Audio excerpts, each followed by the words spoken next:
Halo, selamat malam Tribuners. On Cam Everynight kembali menjumpai Anda bersama saya Bima Maulana. Tribuners, masih di tahun baru, suasana baru pastinya Tribuners masih semangat dan terus semangat.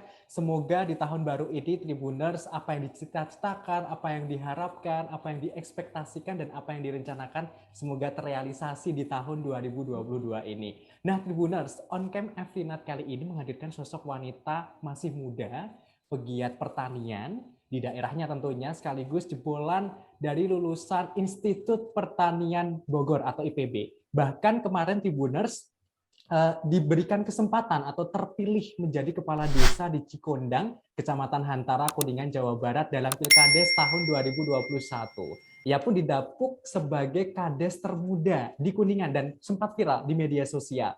Tidak lain tidak bukan ialah Lia Nuriana. Langsung saja kita sapa ya Tribunersnya. Halo Teh Lia. Halo Bima, gimana sehat? Alhamdulillah sehat. Gimana Teh Lia kabarnya Ya, hari ini? Alhamdulillah sehat juga Bima. Oke, alhamdulillah. Nah, bagaimana kabarnya hari ini? Tentunya Tribuners juga sudah mengetahui Teh Lia alhamdulillah sehat dan kemarin juga sempat viral ya Tribuners ya diberitakan di Tribun Jabar, kemudian di berbagai video apa tuh media sosial yang lainnya di Instagram ataupun yang lainnya. Nah, sekarang Tribuners sudah hadir bersama kita Teh Lia. Nah, Teh Lia, kesibukan akhir-akhir ini apa nih? Ya, Alhamdulillah. Sebelumnya perkenalkan, nama saya Lia. Ya, kesibukan hari ini kemarin ya selesai pelantikan tanggal 28 November, 28 Desember maaf. Alhamdulillah di desa juga sudah tertijab dengan penanggung jawab sementara kepala desa. Ya, hari Senin sudah mulai bekerja. Kemarin juga alhamdulillah beberapa program kegiatan di desa. Ya selain sebelumnya sibuk di pengabdian, sibuk di fokus usaha pertanian, dan sekarang alhamdulillah juga fokus untuk di masyarakat, membantu masyarakat di Cikondang seperti itu. Oke, mengabdi kepada masyarakat Mm-mm. melalui jabatan kepala desa. Pastinya ini seru banget ya Tribuners, karena masih muda loh Teh Lia Nina. Berapa sih umurnya Teh Lia? Nanti kita akan bincang-bincang ya Tribuners. Tapi sebelum itu Teh Lia, kalau boleh tahu lebih jauh dulu ke mengingat masa lalu. Sebelum menjadi kades ataupun pegiat pertanian, kan Teh Lia ini kan juga mengambil jurusan di pertanian ya Teh ya di IPB. Nah, ini ceritanya gimana Teh Pak bisa apa ya tertarik di dunia pertanian? Ya, kebetulan saya untuk kuliah ya alhamdulillah bisa keterima di salah satu kampus pertanian terbaik di Institut Pertanian Bogor. Saya ngambil jurusan pertanian. Untuk fakultasnya pertanian, saya ngambil jurusan agronomi dan hortikultura. Nah, ini sebenarnya ada cerita unik juga di balik pengambil jurusan ini. Ketika saya masih sekolah, kalau hobi saya sebenarnya lebih hobi di bidang olahraga dulu, hobi di bidang olahraga. Cuman alhamdulillah saya terlahir dari keluarga petani, merupakan suatu kebanggaan tersendiri. Dan ketika kuliah ini memang ada dua pilihan, sempat bimbang antara dua pilihan, antara olahraga dan pertanian. Cuman setelah berdiskusi dengan keluarga dan lain-lain, akhirnya mengambil jurusan pertanian sesuai dengan potensi di daerah saya, seperti itu. Jadi awal masuk kuliah ini karena kita melihat potensi juga, karena saya lahir dari anak petani, kebetulan ya saya dari kecil juga bergelut di bidang pertanian, seperti itu. Oke, berarti respon orang tua juga mendukung ya Teh ya Ya, mengambil alhamdulillah jurusan sangat pertanian. mendukung karena ya apalagi saat ini ya regenerasi petani muda ini kan boleh terbilang sedikit berkurang. Alhamdulillah ya saya sangat bangga merupakan salah satu yang ikut untuk regenerasi petani seperti itu. Tapi waktu itu sempat terpikir nggak Teh? Kan apa itu namanya zaman sekarang tuh kalau pemuda di pertanian nanti jadi apa seperti itu? Atau khawatir nggak sih Teh nanti ketika mengambil jurusan pertanian gitu waktu itu? Ya, sebetulnya ada kekhawatirannya karena saat itu masih belum tergambar, belum tergambar, apalagi masih belum tergambar jurusannya tentang kuliahnya itu sehari-harinya belajarnya apa, kemudian ya alhamdulillah cuma pas perjalanannya ketika kuliah kan ada praktikum juga karena saya sudah terbiasa untuk ngarit, untuk nyangkul. Teman-teman malah banyak yang kaget juga loh, kok udah jago katanya ngaritnya, nyangkulnya. Ya alhamdulillah saya di rumah sehari-hari seperti ini gitu ketika praktikum. Oke, jadi karena memang di rumah kesehariannya juga ikut bertani orang tua dan juga bercocok Betul. tanam gitu ya Teh ya. Betul. Sehingga ketika mengambil jurusan ini pun juga sesuai. Jadi tidak Betul, kaget di sana alhamdulillah ya. sesuai, sangat sesuai. Oke. Nah, waktu di kuliah IPB nih, Teh Lia nih aktif apa aja waktu selama menimba ilmu di sana? Ya, alhamdulillah ketika kuliah, ya karena saya basic dari sekolah juga sebenarnya sudah aktif di organisasi. Saya di SMA aktif di OSIS sampai 2 periode, kemudian di Paskibra dan lain-lain. Ketika kuliah juga karena sudah suka hobi organisasi, jadi ikut beberapa organisasi di kampus. Mulai dari karena di IPB itu 1 tahun wajib asrama, jadi kita mahasiswa baru wajib mengikuti untuk tinggal di asrama selama 1 tahun kurang lebih. Saya aktif sebagai gugus disiplin asrama, jadi itu yang membantu karena mahasiswa masih baru, mungkin di asrama kadang-kadang ada jam malam, jam 9 sudah harus di asrama. Saya ikut beberapa organisasi mulai dari ya tingkat persiapan bersama TPB mahasiswa baru, kemudian ketika sudah masuk jurusan saya aktif di himpunan mahasiswa agronomi di Himpro selama 2 periode sebagai bendahara juga, sama ketika SMA OSIS jadi bendahara, di kampus juga jadi bendahara. Kemudian karena saya dapat beasiswa juga dari bidik misi, ketika 4 tahun ini saya aktif di paguyuban bidik misinya. Saya jadi koordinator untuk fakultas pertaniannya. Kemudian di paguyuban juga saya aktif, kemudian di organisasi-organisasi untuk pemberdayaan, ada song peradaban dan lain-lain. Alhamdulillah ikut aktif beberapa organisasi di kampus seperti itu. Oh ya Teh, di media sosialnya Teh Lia ini juga waktu jadi mahasiswa juga aktif organisasi, kemudian juga memperlihatkan di dunia pertanian juga. Nah, waktu selama jadi mahasiswa, pernah nggak sih Teh ikut lomba ataupun kegiatan yang berkaitan dengan pertanian? Sehingga di situ ada respon dari kampus ataupun pemerintah memberikan penghargaan kepada Teh Lia. Ya. Alhamdulillah support kampus juga sangat luar biasa.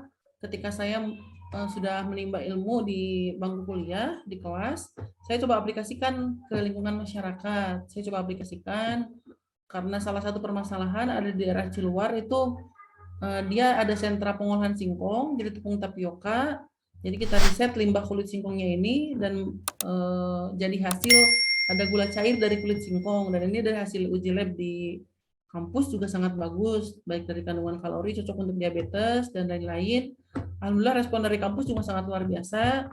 Ketika ada program dari Kemenristek Dikti dulu, ada program kreativitas mahasiswa. Itu selama kuliah ya Teh ya? Betul, selama kuliah kita ikutkan program kreativitas mahasiswa, alhamdulillah mendapatkan modal untuk pengabdian kepada masyarakat, untuk pemberdayaan ekonomi dan penelitian. Sehingga untuk metode juga kita sudah patenkan, alhamdulillah. Kemudian beberapa kegiatan pemberdayaan kepada masyarakat, pengabdian kepada masyarakat, baik dari paguyuban, dari program-program dari kampus, alhamdulillah saya ikut untuk kegiatan langsung kepada masyarakat. Bahkan saya ngambil juga mata kuliah sosiologi pedesaan, jadi yang aktif langsung terjun langsung ke masyarakat, melihat permasalahan di masyarakat, melihat potensi di masyarakat. Dan ini tidak lepas dari peran kampus yang sangat luar biasa. Bahkan ketika saya jadi mahasiswa, dari hasil riset gula cair ini, saya pernah ikut beberapa lomba juga. Yang terakhir itu yang tahun 2016 saya ikut lomba, ada Expo Kewirausahaan Mahasiswa Indonesia itu di Malang.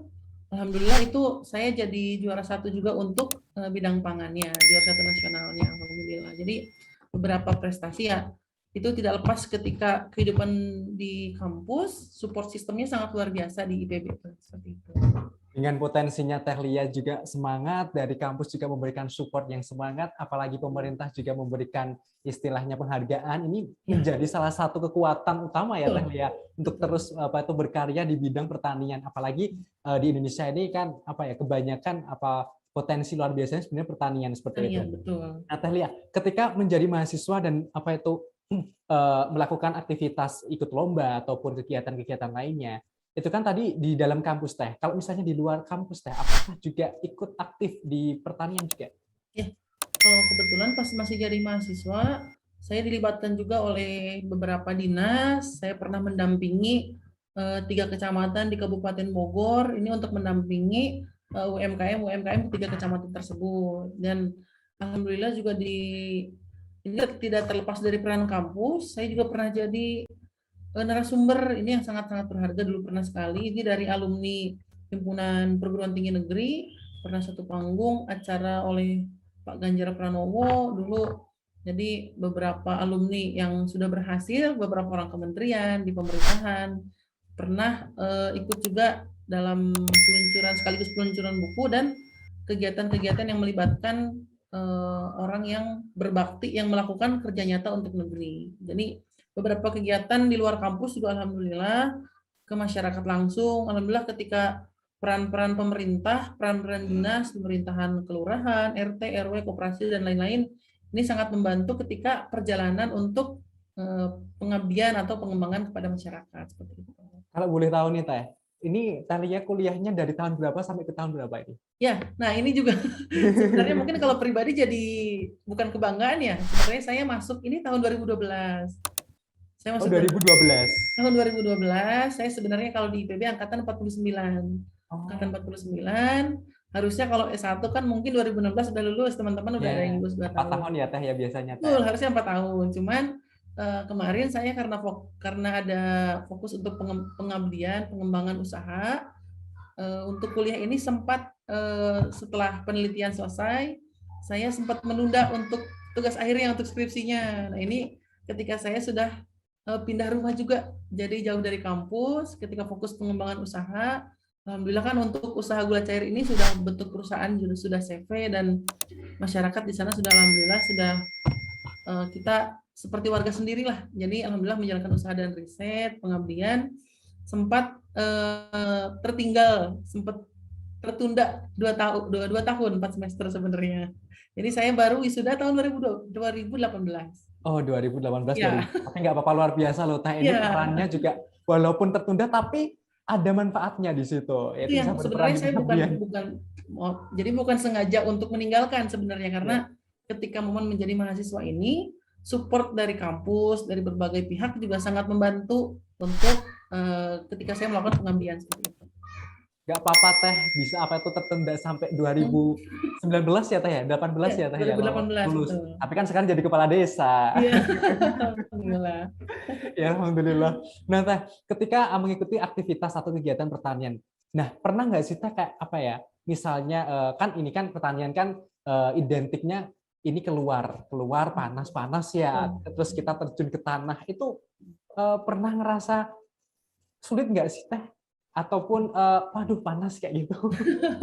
Iya, sebenarnya karena ya itu pertanian karena kita kan lebih banyak fokus di lapangan sebenarnya, fokus di lapangan. Cuman kalau untuk tadi masalah panas, terik dan lain-lain, alhamdulillah saya sudah terbiasa dari kecil sebenarnya. Jadi pas liburan baik dari SD, SMP, SMA tuh pas liburan pasti saya sering bantu ke sawah, ke kebun, panen cengkeh, kemudian panen padi, bahkan ngambil rumput, istilahnya ngarit kalau di Sunda, sering ngarit ngebantu. Ya beberapa kendala pasti ada saja pas kita melakukan kegiatan langsung di lapangan, meskipun kita sudah melakukan pembelajaran secara teori, tapi pas di lapangan pasti ada saja beberapa kendala, termasuk ya salah satu kendalanya kadang-kadang apa yang kita pelajari ketika kita aplikasikan di lapangan itu masih ada beberapa yang tidak sesuai dengan teori. Kadang-kadang di lapangan itu ada saja permasalahan yang wah kok perasaan ini tidak dipelajari. Jadi ada saja permasalahan-permasalahan ketika kita langsung di lapangan seperti itu. Oke, jadi memang kadang-kala teori dengan aplikasinya berbeda nih. Betul, pasti ada saja. Oke, nah kalau kita lihat Teh apa itu di lapangan, pernah nggak sih Teh ada kejadian yang waktu pas jadi mahasiswa kemudian aktif di pertanian, kemudian di lapangan ada kejadian yang menakutkan atau ada misalnya ada binatang melata di sawah, itu gimana Teh pengatasinya? Ini sebenarnya kalau tantangan mungkin kejadian-kejadian unik ini ada saja. Nah kita pas ke lapangan ada kejadian uniknya itu karena dulu kita kan karena saya kan dari Kuningan ke Bogor lumayan jauh, dulu di sana ngekos. Ketika mau ada perjalanan ke lapang jauh ini pasti kan untuk kendaraan. Kadang-kadang kita di kendaraan umum, bahkan yang sering itu kita ngerental motor kadang-kadang. Kadang-kadang rental motor, cuman pas kita kunjungan, itu pas kita lagi riset ke lapangan, ini kita ngerental motor 1 hari, kita sampai ke lapangan, ini sampai nyasar, bahkan sampai ketemu di suatu wilayah yang itu listrik aja belum ada, dan ini di Bogor dulu. Wah saya tuh, ini kan di Bogor, di kota kan saya itu masih ada satu daerah, satu wilayah yang masih belum ada listrik. Jadi kita hujan-hujanan, bahkan sampai gelap, bahkan yang uniknya ini teman saya juga kan saya dengan tim, bahkan di wilayah tersebut masih ada masyarakatnya yang masih belum bisa bahasa Indonesia. Nah, teman saya ini kan kebetulan yang Sunda cuma saya saja. Nah, dulu tuh teman-teman saya yang nanya pakai bahasa Indonesia rada bingung jawabnya. Jadi banyak sih kejadian-kejadian ini. Cuman kalau untuk tadi binatang-binatang, kalau saya sendiri alhamdulillah sudah biasa. Saya itu rada geli. Cuman sama ular pasti kalau di lapangan. Kalau sama yang lain hama-hama untuk hewan-hewan pertanian ini saya udah nggak aneh rata-rata. Cuman suka geli aja kalau lihat ular gitu. Pernah digigit ular nggak Teh? Alhamdulillah belum, dan jangan sampai. Memang harus hati-hati ya Teh ya Iya, kalau di betul. lapangan Kalau Teh. kita di lapangan betul, kadang-kadang harus, apalagi kalau kita lagi di kebun ya, baik praktikum di kebun kopi, kebun sawit, kebun coklat, ini kan kadang-kadang nggak kelihatan, suka ketutup sama daun-daun kering dan lainnya. Kadang-kadang ya kita harus lebih hati-hati seperti itu. Kalau boleh tahu waktu jadi mahasiswa praktikum terjauh di mana Teh? Kalau praktikum terjauh sebenarnya masih di wilayah Bogor, masih di wilayah. Kalau studi banding mungkin kan jauh sampai ke Yogyakarta, sampai ke Oh, sampai di Jogja. betul, studi banding. Bahkan kalau yang paling jauh itu masih di Bogor, di wilayah Jonggol, itu kebun sawit. Cuman pengalaman unik, ini bukan praktikum mungkin. Jadi saya saking penasarannya untuk melihat apa yang karena dosennya ini sangat luar biasa, Prof. Sopir, ketika memberikan mata kuliah itu muncul motivasi untuk mahasiswanya. Nah, dulu pernah ngasih mata kuliah, ada kebun nanas di Lampung yang sangat luas, di salah satu perusahaan. Saya saking penasarannya, sempat itu cuma bertiga perempuan semua, nekat dari Bogor ke Lampung. Dan ini perjalanannya masih, karena kita belum tahu, jadi kita kalau istilahnya kalau kendaraan umum ngeteng. Jadi dari Bogor tuh kita dari berenang siang ke Pelabuhan Merak, dari Pelabuhan Merak kita nyebrang pakai kapal, dari kapal ke Itu berarti Bakauheni. naik motor ya Teh? Nah, itu malam-malam, iya. Ini luar biasa. Bahkan ya kalau saya pribadi, mungkin memang karena dari kecil sudah dilatih untuk jadi wanita kuat, bahkan saya sering Kuningan Bogor juga naik motor. Pengalaman luar biasa. Untuk penasaran melihat kebun nanas, ya saya alhamdulillah kalau ke Lampung sudah 2 kali. Pertama melihat kebun nanas pasti masih jadi mahasiswa. Kedua ketika karena memang sentra singkong itu di Lampung, saya sampai ke Lampung untuk melihat kebun singkong. Aplikasi-aplikasi di lapangan seperti itu yang kadang-kadang ya itu untuk membuat rasa oh ini loh ketika di lapangan seperti itu. Kadang-kadang kita ketika membayangkan teori, ketika membayangkan kadang-kadang masih belum ada kepuasan tersendiri seperti itu. Jurusan pertanian itu kalau nggak terjun ke lapangan kurang afdol ya Teh ya? Masih kurang. Artinya perbanyak ke lapangan biar tahu nih. Betul. Jadi harus ngerasain nyangkul gimana, ngoret gimana gitu. Oke, waktu pas mengambil jurusan hortikultura ya Teh ya, jurusan di pertanian seperti itu, apakah fokus di kuliah itu hanya pertanian bercocok tanam saja atau juga berkaitan dengan peternakan? Karena memang ketika kita membayangkan pertanian itu biasanya berkaitan sedikit dengan peternakan kayak gitu. Ya, ya. Kalau di pertanian ada istilahnya pertanian terpadu. Jadi tidak hanya fokus di satu, karena pertanian kan dalam arti luas. Bahkan, cuman kalau di IPB ini tadi untuk peternakan ini ada fakultasnya tersendiri, ada fakultas peternakan. Bahkan di perikanan ada fakultasnya tersendiri perikanan, di kehutanan ada kehutanan, bahkan fakultas MIPA juga ada, untuk ekonomi juga ada, untuk ekonomi pertanian. Nah, kalau di saya sendiri untuk jurusan sebenarnya ini fokus di bagian pertaniannya. Jadi kalau kita, tapi di IPB ini sangat memberikan keleluasaan ketika kita ingin mengambil mata kuliah di luar fakultas. Jadi bisa ada namanya SC. Jadi kita bisa mengambil mata kuliah di perikanan, di peternakan, ataupun di kehutanan dan lainnya. Jadi, cuman kalau saya kemarin kalau untuk pembelajaran lebih banyak di fokus di pertaniannya. Jadi di pertanian juga kan terbagi-bagi, ada untuk budidayanya, ada untuk bagian riset untuk bibit, untuk benihnya, kemudian ada kultur jaringan, ada pasca panen, ada banyak. Untuk di jurusan saja saya di agronomi, kemudian agronomi hortikultura, ada di bagian proteksi tanamannya untuk hama penyakit, untuk di tanahnya ada manajemen sumber daya lahan dan lain-lain. Oke. Kalau udah tahu nih Teh, ketika terjun ke lapangan banyak sekali pengalamannya tadi diceritakan juga. Nah, sebenarnya potensi di daerah pedesaan itu sebenarnya apa sih Teh? Ya. Kalau dari pengamatan Teh apa itu waktu terjun ke lapangan di waktu jadi mahasiswa, permasalahannya seperti apa? Rata-rata ini yang saya temui di lapangan, bahkan ketika saya pulang ke Kuningan, bahkan pas masih jadi mahasiswa, karena kalau saya lihat tadi betul sama karena negara kita negara agraris, Ya. memang kalau untuk potensi kita ini potensinya di pertanian, mungkin kalau untuk daerah pesisir, daerah perikanan. Kemudian yang saya identifikasi ketika di lapangan, ini beberapa kendala banyak di pertanian seperti untuk contoh, kalau untuk budidaya rata-rata mereka kita tinggal beri edukasi sedikit untuk pemeliharaan. Cuman yang menjadi permasalahan rata-rata pas penanaman, pas budidaya, dan untuk pasca panennya rata-rata mereka masalah di pengelolaan pasca panennya sampai ke pemasaran. Kalau untuk budidaya, kalau pengalaman mereka sudah luar biasa karena mereka langsung belajar di lapangan sama penyakit yang kita tidak pelajari di masa kuliah, bahkan mereka sudah tahu. Jadi rata-rata untuk di awal modal untuk bibit, kadang-kadang untuk pupuk, untuk permodalan di awal, kemudian untuk setelah pasca panennya.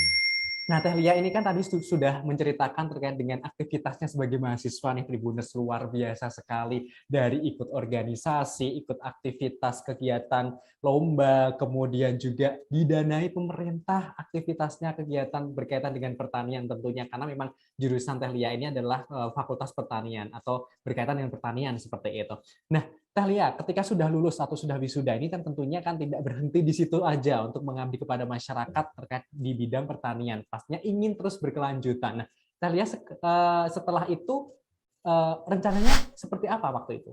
Ya, nah sebetulnya dulu momen pas setelah lulus ini bahkan kalau saya bilangnya sebagai langkah awal untuk melakukan kegiatan fokus pengembangan membantu petani ini untuk lebih fokus kembali. Jadi kalau saya karena memang bahkan sampai saat ini ijazah saya setelah lulus juga belum pernah dipakai untuk melamar pekerjaan. Jadi saya memang dulu sebenarnya terbangun mentalnya yang ingin berwirausaha. Jadi di kampus juga memang banyak program yang melatih mahasiswanya untuk menjadi wirausaha, membuka lapangan pekerjaan. Nah ini setelah saya lulus, saya masih di Bogor. Yang tadi yang setelah saya pindah ini saya fokus untuk pengembangan usaha gula cair ini, dan ya ketika ada beberapa UMKM, beberapa usaha yang ingin minta didampingi, kita belajar bersama ya. Beberapa kegiatan yang langsung terjun ke lapangan, dan alhamdulillah setelah lulus saya lebih fokus gitu. Jadi setelah wisuda saya lebih fokus untuk pengembangan usaha di pasca panen pertanian ini. Tapi masih di Bogor dulu. Saya 2018 setelah lulus sampai 2020 itu saya masih fokus untuk di Bogor. Oke, sampai tahun 2020 di Bogor itu bersama teman-teman ya, Teh ya? Betul, Atau jadi komunitas? nah ini karena dulu sebenarnya kan saya tim, cuman karena perbedaan visi dan misi, pas perjalanan rekan-rekan ada yang karena beasiswa utusan daerah, setelah wisuda harus langsung ngabdi ke daerahnya, teman-teman ada yang dituntut orang tuanya untuk jadi pegawai negeri sipil ataupun kerja di perusahaan, ada yang jadi seiring berjalannya waktu dari rekan berlima ini yang bertahan sampai 2 orang, tinggal 2 orang. Teman saya dan dengan Abdul Aziz yang orang Boyolali itu. Jadi perjalanan sampai 2020 ini saya tinggal berdua dulu. Sempat ketika ke Bogor kita masuk diskusi bersama lagi, masuk tim lagi. Ini kita tidak menutup juga gitu. Jadi sampai 2020 masih di Bogor. Berarti waktu di Bogor itu fokusnya pertanian ya? Betul. Jadi kita berarti melibatkan masyarakat juga? Iya, karena kita fokus kenapa kita ke Bogor itu kan dari Dramaga di kampus ini pindah ke Ciluar, kita ngontrak rumah di sana langsung ke sentra tepung tapiokanya untuk mendekati bahan baku dan masyarakatnya. Jadi kita libatkan langsung pas aplikasinya, melibatkan langsung ke masyarakatnya. Cara mendekatkan diri kepada masyarakat, kemudian masyarakat mau dengan gagasan kita itu seperti apa, Teh? Mungkin ada tips ataupun kendala yang dihadapi, karena masyarakat itu kompleks sekali nih, Teh. Betul, luar biasa. Ini juga ketika kita langsung terjun ke masyarakat, ya ini pasti kadang-kadang kita di kampus kan tidak belajar langsung ke masyarakat bagaimana caranya. Dan ketika di masyarakat memang tadi betul ada saja beberapa kendala yang kita hadapi. Bahkan kadang-kadang kalau kita tidak ketemu langsung orangnya, kita tidak ketemu tokoh, kita tidak ketemu orang yang aktif di desanya, pasti agak susah. Kalau saya dulu pendekatannya memang pas pertama dulu dari awal pendekatannya ke salah satu pemilik tempat pengupasan singkong. Jadi di sana tiap pagi tuh banyak masyarakat yang ngupas singkong di sana. Jadi ketika ke sana untuk rumahnya juga dibantu dicarikan rumah untuk tempat kita tinggalnya, bahkan untuk suplai bahan baku, bahkan untuk keterkaitan dengan kelurahan, dengan beberapa elemen yang terkait, kita dibantu juga. Beberapa kendala mungkin salah satunya sebenarnya kita dulu ingin melibatkannya pemuda dulu, cuman beberapa kendala di sana tuh agak susah nyari pemudanya, jadi Karang Taruna dan lain-lainnya itu agak susah. Jadi kita lebih banyak melibatkan ibu-ibu rumah tangga malah dulu tuh untuk pelatihan, untuk kalau tempat pengupasan memang kan ibu-ibu dan bapak itu yang kita fokuskan, memang karena upah untuk kupas singkong ini sangat minim, sangat murah. Jadi kita libatkan masyarakat untuk ibu-ibu dan bapak banyaknya di sana. Oke. Itu kan bisa dikatakan sebagai komunitas ya Teh ya. Kemudian dibentuk mengajak masyarakat. Nah, modal awalnya itu dari mana Teh kalau boleh tahu waktu itu? Ya.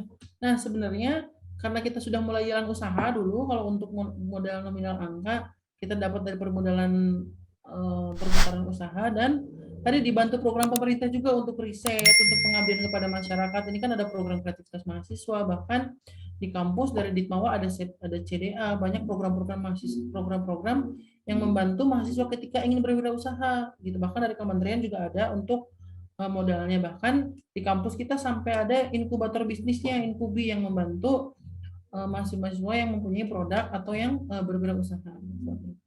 Oke. Kalau boleh tahu namanya apa Teh waktu itu? Nama apa tuh? Nama kelompoknya. Oh iya, kalau kita namanya kan kita beri nama yang kita patenkan juga, namanya itu Gucakusi sebenarnya. Itu tuh singkatan sebenarnya, Gucakusi. Okay. Jadi singkatan dari gula cair dari kulit singkong, tim Gucakusi IPB. Jadi kita dibuat nama singkatan. Kalau perusahaan kita buatnya CV Gucakusi Multi Agro. Jadi kita ingin pengembangan pertaniannya secara banyak, jadi bersinergi satu sama lain, terpadu. Saat ini juga Teh Lia masih berkaitan di sana, di CV-nya itu? Ya, masih. Di Bogor ya Teh ya? Ya, di Ciluar. Oke. Luar biasa nih Tribuners ya. Jadi olahan-olahan yang mungkin kita ini dianggap awalnya sepele, tapi bisa dijadikan suatu sumber penghasilan untuk masyarakat dan mensejahterakan masyarakat di sana. Nah Teh Lia, kalau boleh tahu, ini kan juga saya pernah baca terkait dengan istilahnya track record ya, atau rekam jejaknya Teh Lia ini menjadi pengurus Kondang Muda Farm ya, kalau nggak salah. Nah, itu apa Teh sebenarnya Teh? Ya. Nah ini sebenarnya yang saya bentuk ketika saya pulang kampung ke Cikondang. Nah ini salah satu kelompok yang sekarang ya alhamdulillah sudah jadi usaha di sini, karena potensi di Cikondang ini sama. Kalau di Kuningan secara umum memang potensi secara umum cuma dua, pertanian dan pariwisata sebenarnya. Nah, ketika saya kembali ke desa, saya buat ya saya namakan, kalau Kondang ini sebenarnya berasal dari nama desa juga, Cikondang. Cuman kalau istilah di bahasa Indonesia juga kan ada istilah kondang, kan bagus juga. Nah, kebetulan karena saya aktif dengan para pemuda, dengan aktif saya juga ingin regenerasi untuk di desa. Ini untuk para pemuda yang ada yang untuk pengembangan potensi pertanian, karena regenerasi untuk petani ini kan sangat kurang juga. Jadi kenapa saya menamakan Kondang Muda Farm? Itu tadi untuk sejarahnya sebenarnya. Kalau untuk nama, karena dari desa, kemudian ini kan saya ingin bawa ke yang lebih besar sampai kondang. Jadi kondang untuk para pemuda, untuk kondang muda karena pertanian saya ngambil farm. Untuk bidang usahanya sebenarnya beberapa, saya fokus di peternakan juga, peternakan domba. Ini sistemnya kita karena banyak juga yang ingin beternak, kita pengembangan, kita pemberdayaan masyarakat muda untuk beternak. Jadi ini kan di sini juga masih banyak yang beternak, cuman skalanya masih kecil-kecil. Jadi kadang-kadang terkendala modal untuk beli dombanya, kita bantu untuk modal dombanya, sistemnya nanti bagi hasil. Jadi untuk yang ngurusnya dan untuk pemberi modalnya. Itu untuk peternakannya. Untuk pertanian, bahkan alhamdulillah sebelumnya kita sempat kerjasama dengan salah satu perusahaan multinasional, ini dengan PT Bintang 7. PT Bintang 7 yang produknya dulu ada komik, kemudian Puyer Bintang 7 yang sekarang produknya ada bejo jahe merah. Kita pernah kerjasama juga MOU untuk penanaman jahe merah di Desa Cikondang. Itu untuk pengembangan jahe merah. Kemudian yang saat ini yang sedang dikembangkan, karena potensi di sini pertaniannya banyak juga lahan tanah hujan, di perkebunan ada potensi aneka rempah seperti cengkeh, kapulaga, kemudian kita sedang mengembangkan juga sereh wangi, jadi kita pengembangan untuk hasil-hasil pertanian perkebunan, kita buat penyulingan untuk minyak sereh wangi dan cengkeh. Jadi untuk pasca panen pertanian cengkeh dan sereh. Jadi dan pemuda di sini juga alhamdulillah salah satu potensinya juga karena ada kopi, kita bantu pengembangan juga untuk komoditas kopinya, kita berdayakan pemuda di sini. Gitu. Jadi kelompok Kondang Muda Farm ini mungkin kelompok juga ya, kelompok komunitas, kemudian kita legalitasnya ada bahkan sampai kelompok taninya, ternak tani kita buat untuk pengembangan potensi-potensi pertanian di sini. Mungkin ini nggak kelihatan tapi ya, ini salah satu produk kopinya. Oke, bisa ditengahkan? Iya, jadi agak tengah, oke. Ini salah ini satu adalah produk kopinya ya ini ya? Iya, ini salah satu produknya. Ini kita namakan Ciko. Kenapa Ciko ya? Kenapa? Apa itu teh? Ini Cikondang Kopi sebenarnya. Oke, Cikondang Kopi nih. Oke, keren. Jadi salah satu potensi di sini kopi ya kita bantu, kita libatkan pemuda untuk pengembangannya. Alhamdulillah dari mulai kita sudah kasih edukasi untuk pasca panennya, kemudian sampai ke pengolahan, sampai hasil jadi yang kita bisa olah sendiri di desa, bahkan untuk supply ke kafe-kafe dan lain-lain. Jadi karena sekarang kopi juga lagi rame, jadi kita juga ya membantu petani kopi di sini gitu. Yang sebelumnya panen dengan konvensional, tidak cuma panen yang merah, yang cherry, bahkan yang hijau, yang kuning sudah dipanen, kita edukasi untuk panen yang merah. Kemudian untuk pasca panennya juga kita berikan edukasi untuk menambah nilai ekonomi dari kopinya ini gitu. Jadi yang dulu hasilnya dibeli 18.000, sekarang minimal sudah 25.000, 30.000, bahkan bisa lebih seperti itu. Ya, luar biasa sekali, di produknya luar biasa, pasti berpengaruh banget sama masyarakat ya. Dari seorang mahasiswa biasa kemudian bisa menjadi bintang di desanya. Nah, kalau boleh tahu nih, Kondang Muda Farm ya, Teh ya. Ini menjadi terobosan awal di desa waktu itu ya, Teh ya? Ya. Oke, kemudian kan mengajak para pemuda di desa. Nah, itu gimana cara untuk bisa menggait hati mereka? Karena memang di kalangan muda kan tidak semua tertarik di bidang pertanian. Nah, cara mendekati pemuda dan juga akhirnya pemuda juga turut serta dalam di situ. Iya, betul. Memang beberapa pendekatan ya kadang-kadang berbeda di beberapa wilayah. Cuman saya pas kembali ke desa juga kan ya apalagi belum fokus di desa kok mau langsung ikut-ikut aktif, apalagi ngajak-ngajak para pemuda. Nah, memang kebetulan kalau dulu kita pendekatan kalau di pemuda sebenarnya kalau di desa ada rata-rata ada beberapa kelompok juga. Ini yang kadang-kadang kita juga harus satukan kelompoknya. Alhamdulillah saya dulu pendekatannya kita pendekatan secara intim, jadi maksudnya langsung kita ngobrol dulu secara ya pelan-pelan. Memang tidak bisa langsung, jadi kita pelan-pelan. Menggait Karang Taruna kah, Pak? Betul, ya. Jadi karena pas saya ke desa juga kepengurusan Karang Tarunanya ini sudah habis kebetulan. Jadi ada untuk kepengurusan baru, saya diminta untuk masuk ke pengurusan. Sebenarnya dulu diminta juga untuk jadi ketua, cuman waduh saya tuh kalau jadi ketua kayaknya saya masih belum bisa karena masih mobile dulu, jadi belum fokus di desa. Akhirnya untuk kepengurusan Karang Taruna ini saya jadi wakil ketua Karang Taruna. Jadi untuk punya kewenangan juga untuk ketika rapat, ketika ada musyawarah saya bisa turut aktif di kepengurusan Karang Taruna ini. Jadi pendekatan ke berbagai elemen, jenis-jenis pemuda ini kan juga beda-beda ternyata di masyarakat. Alhamdulillah karena mungkin di pemuda pasti ada yang disegani, kita dekati yang diseganinya, yang ditokohkan jadi pemudanya kita dekati, kita berikan pendekatan. Dan alhamdulillahnya yang di desa saya ini yang untuk koordinatornya lah mungkin ya, koordinatornya pemuda ini masih teman dulu satu angkatan saya pas sekolah, zaman SD SMP tuh, jadi kita enak juga pendekatannya. Lebih enak ya Teh ya, karena sudah sebaya gitu ya Teh. Betul, rekan sebaya. Untuk ketuanya juga masih saudara juga sebenarnya, cuman karena masih baru ya kita bareng-bareng aja saling belajar. Itu pemuda yang berpartisipasi apakah per RT ataupun hanya beberapa RT saja atau yang aktif aja sampai sekarang Teh? Ya, kalau di awal memang kita tidak bisa langsung semua,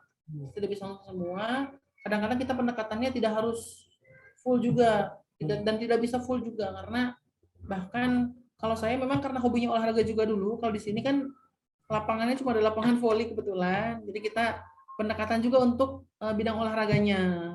kita adakan kegiatan-kegiatan olahraga. Ketika ada kegiatan kita support juga, kita bantu, kita aktif turut serta dalam kegiatan-kegiatan olahraganya. Jadi alhamdulillah kalau sekarang ketika kita ada musyawarah, ketika ada riungan, kalau di sini kumpul untuk pemuda, meskipun waktunya ngedadak, kita cuma share di grup, alhamdulillah jiwa merekanya alhamdulillah bahkan ketika ada untuk gotong royong, untuk membersihkan jalan, renovasi jalan, dan kegiatan-kegiatan lainnya, alhamdulillah karena kita tadi pendekatannya sudah merangkul semua, ya lebih banyak yang ikut. Mungkin 1-2 yang nggak ikut karena harus ikut ke sawah, ke kebun, dan lain-lain. Oke, ketika awal pembuatan atau mendirikan Kondang Muda FAM tadi ya. Nah, reaksi masyarakat saat itu gimana, Teh? Mungkin kalau reaksi masyarakat tidak yang terlalu antusias juga. Mungkin ya karena namanya juga kita masih merintis, apalagi masih baru, itu apa namanya juga mungkin. Kalau di sini kan ada kelompok tani, ada apa. Kalau ini kan dari nama juga sudah ada aneh-anehnya, ada farm-farmnya juga. Berarti masyarakat kadang-kadang ini apa, cuman kita langsung berikan aksinya. Jadi dulu kita mulai mengolah hasil rempah-rempah, ada temulawak, kita olah, kemudian kita langsung kerjasama juga dengan perusahaan yang sudah mungkin ya besar juga ya di nasional, karena ini bisa dari Jakarta langsung datang ke desa. Bahkan di desa saya ini masih desa pelosok, bahkan orang-orang Kuningan aja masih ada yang nggak tahu desa Cikodang itu di mana. Jadi ya alhamdulillah kita Harus berikan di-up ya, Teh ya? Iya betul. Jadi kalau di masyarakat kadang-kadang jadi harus kita tunjukkan, kita berikan hasilnya, ini baru masyarakat bakal percaya. Oke, karena masyarakat tuh biasanya melihat hasilnya kebanyakan ya, Teh ya. Karena Betul. memang Bahkan untuk riset untuk padi saja, saya dulu pernah dari kampus ada varietas yang bagus, hasil dosen di AGH, ada IPB 3S. Ketika akan mencoba menanam di desa, itu masih banyak yang belum tertarik. Cuma ketika kita sudah coba tanam, kita aplikasikan, para petani, para masyarakat masih melihat hasil panennya, wah kok bagus, ini baru pasti banyak yang menanyakan. Jadi harus kita tunjukkan dulu, kita praktekkan, kita contohkan dulu. dicoba dulu, kemudian dipraktekkan, dan Ya. hasilnya ada, dan itu nanti akan menggait masyarakat ya, Teh ya. Betul, Nah, mungkin betul.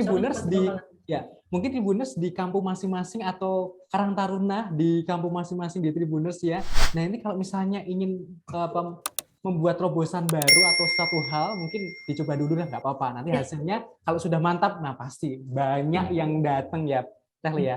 Betul. Jadi untuk para tadi Karang Taruna, pemuda, atau yang ingin langsung aplikasi untuk di lapangan, di masyarakat, pengabdian, baik untuk ya berbakti ke daerah tanah kelahiran, kita observasi, kita teliti apa yang menjadi permasalahan di desa, yang menjadi potensi di desa. Nggak apa-apa, kegagalan itu adalah keberhasilan yang tertunda. Jadi kalau saya suka menikmati prosesnya, alhamdulillah. Ketika melakukan riset, melakukan pengabdian, pasti ada saja kegagalannya, kemudian ya permasalahan di masyarakat, permasalahan itu yang justru jadi sekarang alhamdulillah kita bisa melewati momen-momen tersebut. Oke. Jadi memang dicoba dulu, habis itu diaplikasikan, dan hasilnya insya Allah nanti masyarakat akan berminat seperti itu. Nah, jadi jangan ragu untuk mencoba intinya. Jangan ragu untuk mencoba. Kita nikmati prosesnya dulu ya, Teh ya. Teh lihat itu hasilnya luar biasa loh, Tribuners.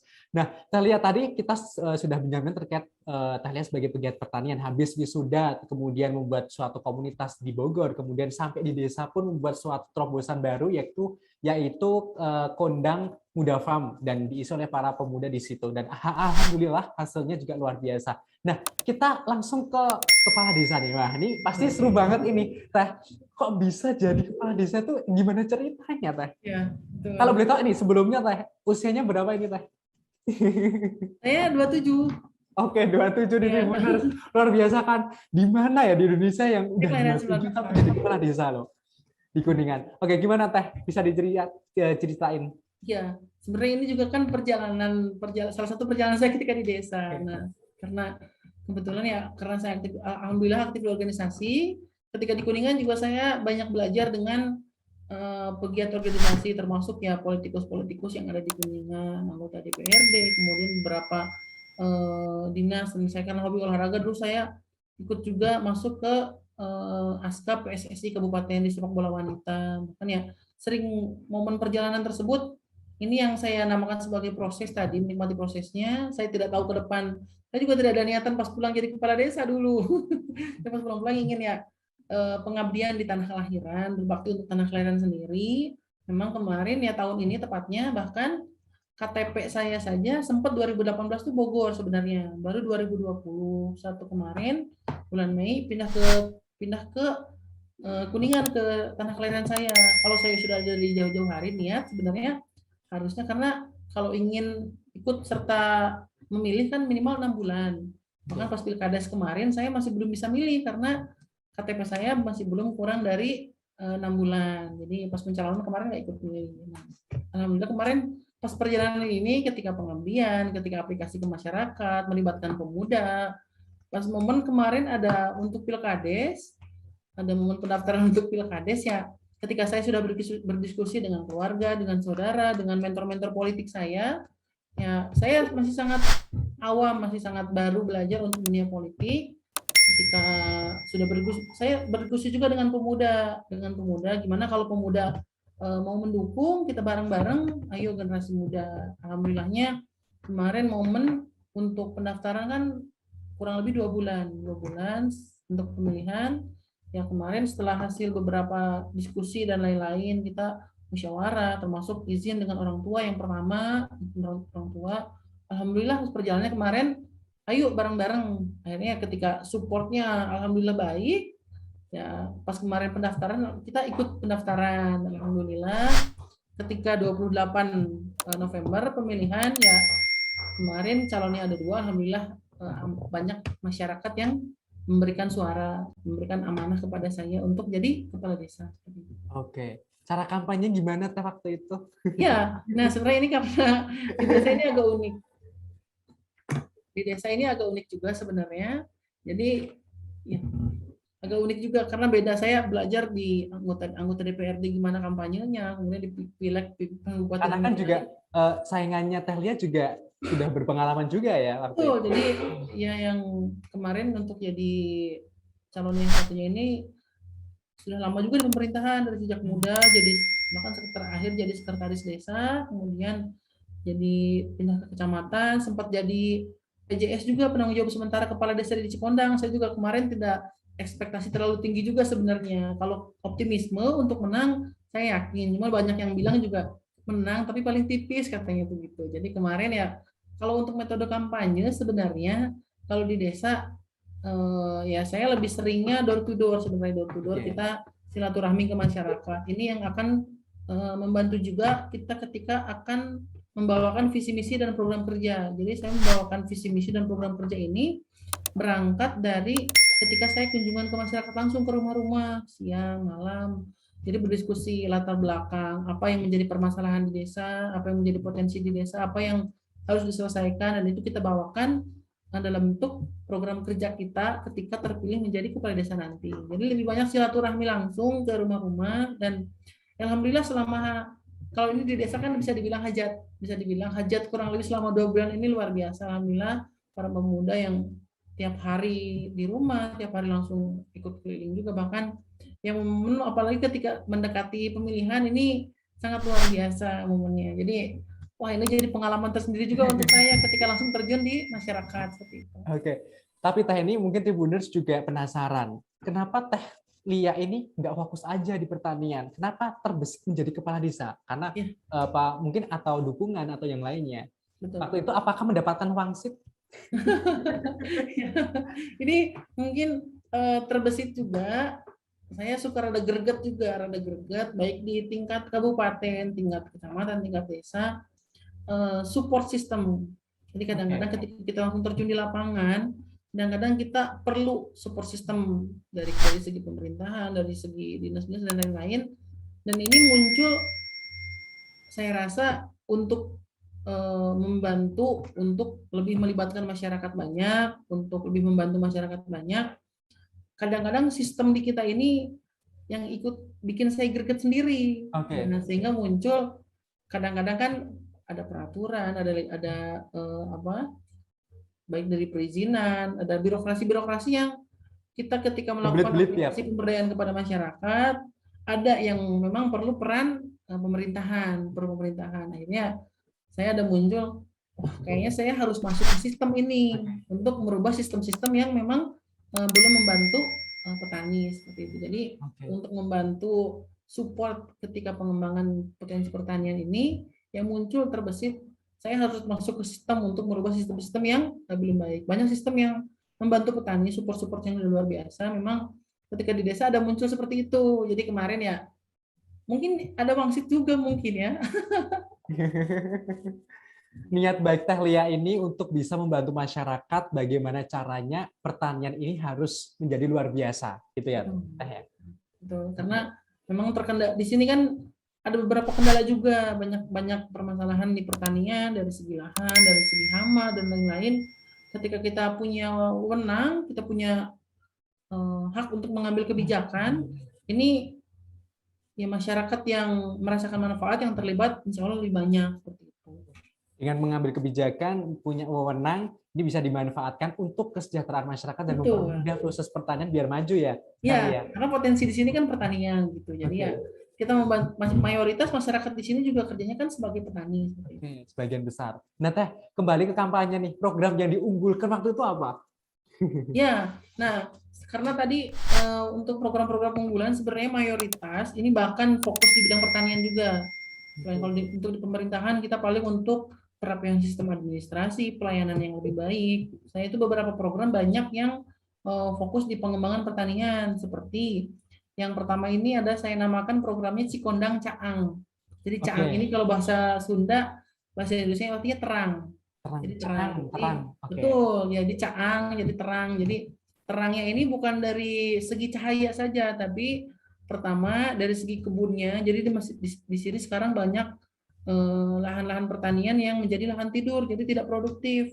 Kalau di Sunda ini kan ada sistem bagi waris tanah untuk keturunan-keturunan ini, jadi kan rata-rata lahan pertanian semakin berkurang ketika orang tua punya 2 anak, lahannya dibagi menjadi 2, dan seperti itu sampai saat ini. Jadi banyak lahan-lahan yang tidak produktif, jadi yang sekarang banyak ditumbuhi oleh rumput-rumput. Jadi ingin kita bersihkan sehingga kebunnya itu jadi produktif lagi, jadi caang, jadi terang lagi. Jadi petani juga kita kasih gambaran budidaya apa yang cocok, kita berikan edukasi, kita kerjasama dengan petani yang ditanamnya apa. Kadang-kadang kan bingung kita menanam apa, nanti masarinya kemana, kita berikan edukasi. Jadi tergambar jelas juga oleh petani, tergambar terang yang mau ditanamnya apa itu. Kemudian saya ada nama juga program ini Babakti Kalemah Cai. Jadi kalau bahasa Indonesia apa itu Teh? Bahasa Sunda ya Teh ya? itu berbakti ke tanah kelahiran. Oke.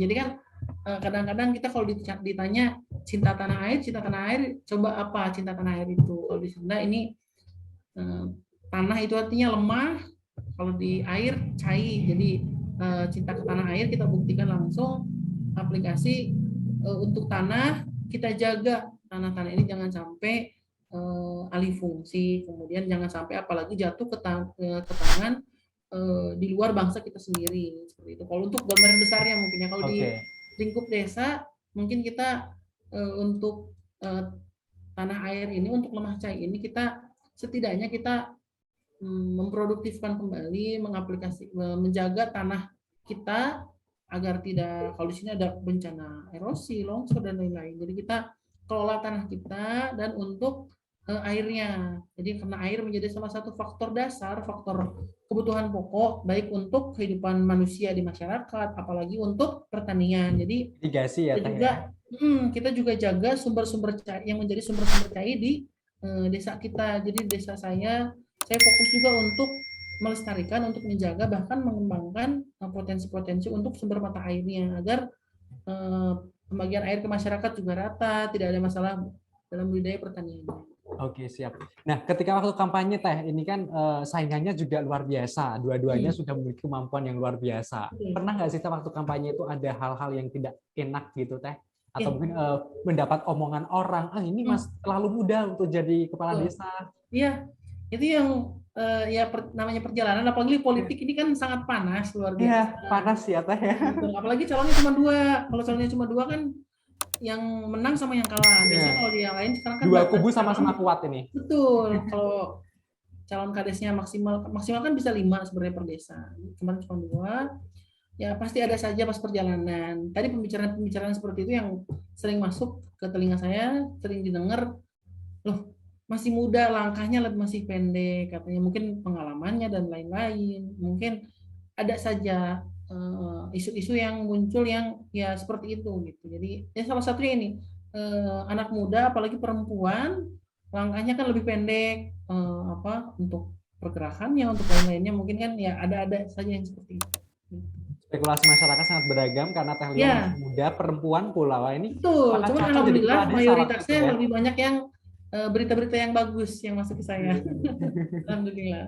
Tapi alhamdulillah sudah terpilih menjadi kepala desa, meraup keuntungan, bukan meraup suara yang banyak ya dari Ya, kemarin masyarakat. hampir 70-30 lah, 69, Oke. berapa dengan 70%, 30%. Oke. Setelah jadi kepala desa gimana rasanya Teh? Ya, lah dan memang tadi karena umur, pengalaman ya jadi motivasi, tantangan karena PR-nya alhamdulillah luar biasa. Jadi ini semakin memotivasi juga. Bahkan tadi rakor perdana hari Senin, karena kan saya baru sertijab hari Jumat kemarin, malam ada program-program yang belum formal tadi pagi.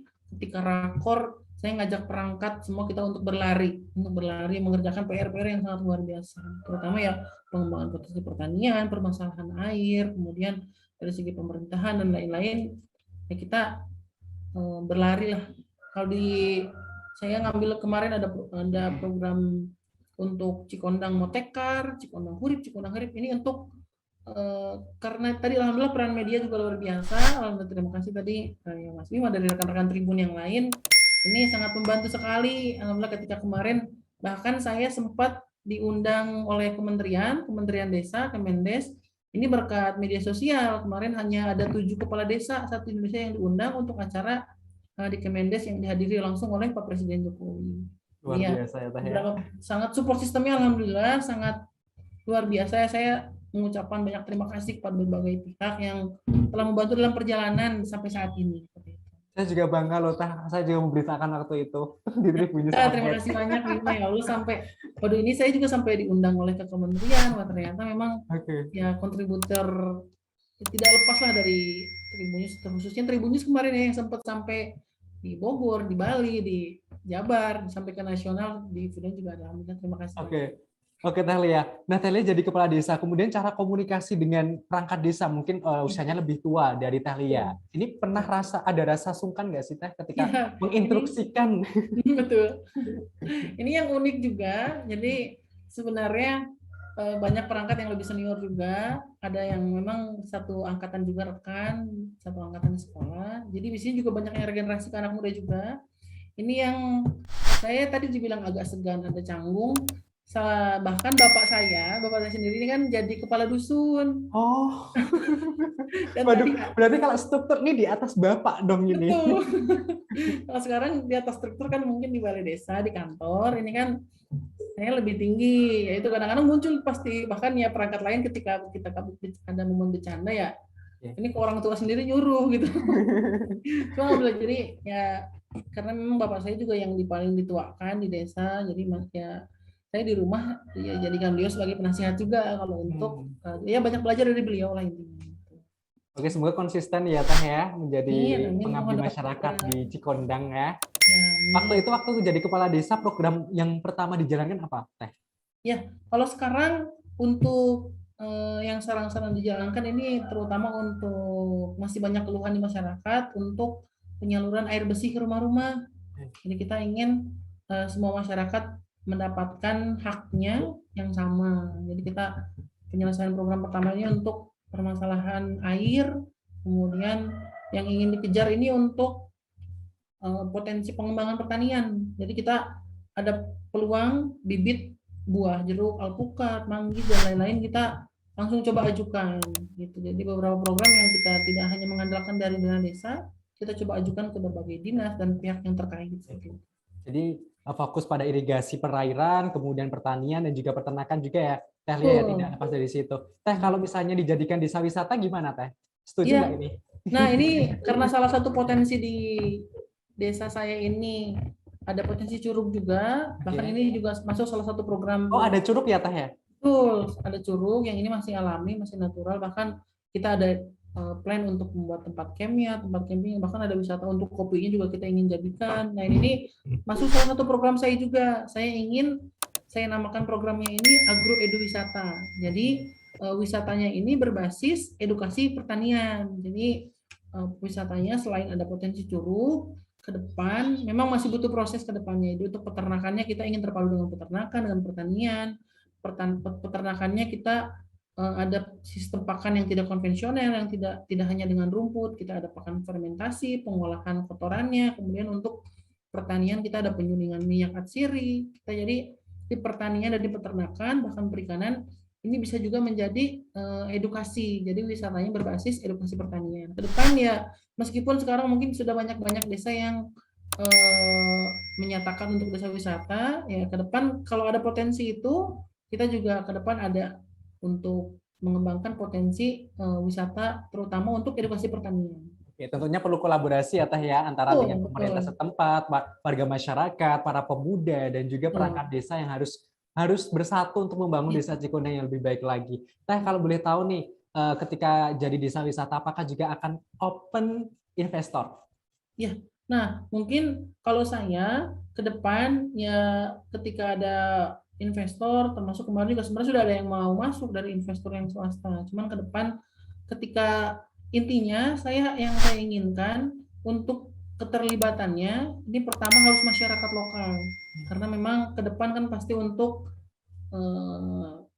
di wisata perlu ada kantinnya, warungnya, ini masyarakat langsung. Kemudian ya ke depan pasti tidak menutup kemungkinan, cuman ketika ada kegiatan-kegiatan atau program-program yang bisa kita support kerjasama dengan pemerintahan, ketika pemerintah bisa bantu kerjasama, karena ini kan kita membantu program pemerintah juga, program pemerintah tidak menutup kemungkinan untuk membuka investor, cuman kita mengedepankan dengan kearifan lokal. Kadang-kadang saya di pengalaman sebelumnya di bidang usaha kadang-kadang ada investor-investor yang bahkan ya yang bisa merusak Nah, untuk ini yang alamnya, perlu untuk yang lainnya diketahui kita ya, mengurangi Tahlia itu. ya. Perlu Betul. dipahami Jadi juga. kalau kita bisa bekerja sama tapi dengan tetap menjaga kearifan lokal, ya mari kita bersinergi. Cuman kalau untuk alih fungsi, untuk merusak potensi-potensi pertanian, kita Harus wajib mungkin ditolak ya, Tahlia. betul wajib menolak. Apalagi yang ada potensi pertanian, ada potensi untuk alih fungsi lahan pertanian, apalagi untuk mengeksploitasi lahan-lahan pertanian, baik apalagi dekat dengan sumber cahaya ini kita kalau di Sunda ada namanya wilayah larangan, jadi yang nggak boleh diganggu itu ada wilayah larangan, wilayah tutupan yang mana dan mana yang bisa dikelola. Jadi kita sangat ya ingin menjaga kenaturalan, kemudian ya tetap dengan kearifan lokal di desa kita seperti itu. Kemungkinan open investor tapi tetap juga harus memperhatikan kearifan lokal dan jangan sampai merusak. Ini yang perlu diperhatikan ya, Teh ya. Oke, Teh terakhir Teh, apa tuh untuk generasi muda ini pesan dari Teh Lia?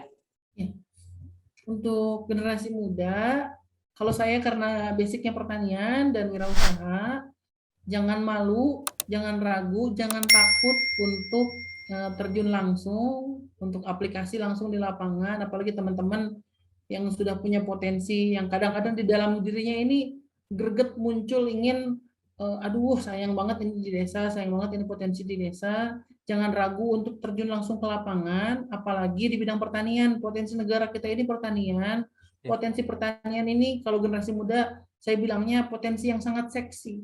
Jadi potensinya sangat banyak, komoditas pengembangan pertanian ini sangat banyak. Teman-teman bisa terlibat langsung di budidayanya, bahkan di pasca panennya. Jadi bisa di on farm-nya untuk langsung terlibat langsung di lapangannya, atau sangat penting juga sekarang untuk di pasca panennya, di off farm-nya. Jadi teman-teman yang enggan langsung terjun nyangkul ke lapangan, kita bisa bantu petani untuk pengembangan hasil pertaniannya, mulai dari marketingnya, pengolahan hasil pertaniannya agar bisa punya ekonomi yang lebih, kita bisa peningkatan daya saing untuk baik untuk di dalam negeri maupun ke luar negeri. Intinya untuk pemuda, jangan ragu, jangan takut, kita aplikasi, kita berbakti minimal untuk tanah kelahiran kita sendiri.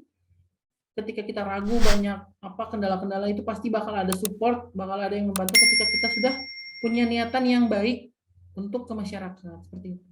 Oke, jadi jangan ragu, jangan takut, dicoba dulu, diaplikasikan, nanti hasilnya ketika bisa dirasakan masyarakat, pasti masyarakat akan juga mendukung dan menikmati hasil yang diusahakan. Seperti itu ya, Teh Lia. Oke, Teh Lia, luar biasa, tak terasa kita berada di penghujung acara On Cam Freenet kali ini. Pengennya bisa berbincang-bincang lama sama Teh Lia, cuman karena waktu. Jadi terima kasih sekali lagi Teh Lia udah Ya, terima menyempatkan kasih banyak. waktunya. Semoga apa yang disampaikan Teh Lia bermanfaat untuk masyarakat Amin. desa dan juga seluruh warga masyarakat Indonesia. Amin. Oke, terima kasih Teh Lia. Ya, terima kasih banyak Bima dan salam juga untuk rekan-rekan kontributor Tribunnews yang lain. Oke, baik itu tadi Tribuners bincang-bincang kita bersama Kepala Desa termuda, udah 27 tahun sudah jadi Kepala Desa di daerah Kuningan. Tetap saksikan terus On Cam Freenet setiap hari jam 9 malam. Jangan lupa Tribuners, pokoknya jangan lupa saksikan terus On Cam Freenet. Saya Bima Maulana pamit undur diri. Terima kasih dan sampai jumpa.